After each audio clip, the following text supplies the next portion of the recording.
White bread often gets labeled as the enemy for people with diabetes. But is it really that simple?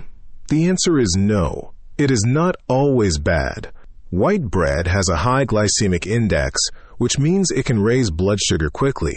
However, the way you eat it changes everything. Pairing white bread with protein like eggs or chicken slows down sugar absorption significantly. Adding vegetables or healthy fats like avocado also helps stabilize your blood sugar response.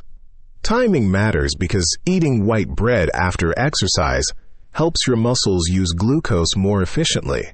Portion size is critical since one slice affects you very differently than 3 or 4 slices. The real problem is eating white bread alone on an empty stomach in large amounts.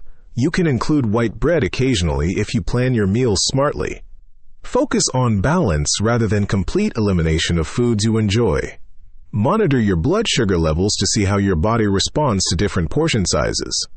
Building balanced meals is more sustainable than following strict food rules that make you feel deprived. White bread is not always bad, but how much you eat and what you pair it with determines the outcome.